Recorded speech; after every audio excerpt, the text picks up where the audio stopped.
And every one of these is a story. Dirty, crowded, dangerous, young preying on old. They have a big room in the men's shelter. I heard a guy died in there the other night, a cop said. He sat there for 3 days. They thought he was watching television. Jill Friedman made a name for herself in the 1970s through her candid photos that captured the spirit and grit of New York's vibrant street life. Times Square, the Apple, 42nd, a terrible block. The worst block in the city between 8th and 9th. There was sin, there were girls, a quarter, you got to see them flicking their flippers at you. Junkies all over the place. And it was great, it was like all in one block, all this sleaze. I used to love to just throw the camera over my shoulder and hit the street. For over 2 decades, Friedman's photographs exposed social injustice through an intimate and brave look at the many characters who animated the city.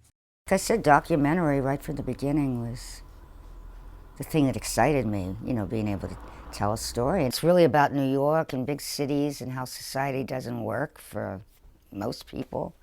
Ms. Friedman went on to publish 7 photo books, including Old News, Resurrection City, Circus Days, and Street Cops. I've never seen a book about good cops. The only books they're coming out with are about the bums, the crooks, the bad cops. And that's another reason I wanted to do the book, and to show the job and what they deal with. She lay sprawled out on the dark sidewalk by some garbage cans. No one had stolen her rings or bag yet, or her teeth. Jimmy put her bag under her head to make her more comfortable, to get her face off the street. While he waited, he spoke to the woman and kept his hand on her shoulder. People would stop and stare, but Jimmy's was the only human touch. Miss Friedman was one of the few photographers who was granted privileged access to the New York Fire Department.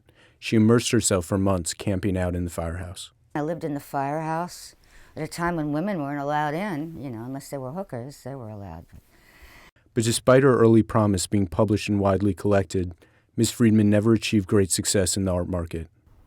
Well, it's tough. You don't have insurance, you get sick. That really puts you in the hole. And, as far as work, you have to be good at hustling, and I've just never been good at that. In 1991, facing financial hardship and illness, Ms. Friedman left New York. When she returned in 2003, her city had changed, and her work was largely forgotten. And when I first came back and saw it turn into Disneyland, I just stood there and wept. Ms. Friedman found herself displaced in a transformed city. So here are all my negatives. Until recently, she was unable to afford the high rents and was forced to live apart from her life's work. Well, here I have, New York. And then, cops, firemen, circus prints. When I decided what I wanted to do is photography, I automatically thought, okay, I'll just, certain luxury items I just had to forget about, that they weren't that important to me, as important as getting a really good picture.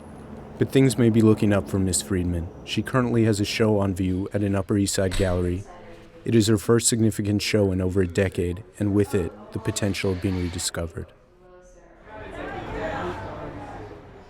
Well, I'm excited about the show, and I think they're real pictures. It's real, and I know people respond to what's real. I have a great book that's going to come. It's New York in the 60s, 70s, 80s. Forget about it. It's New York.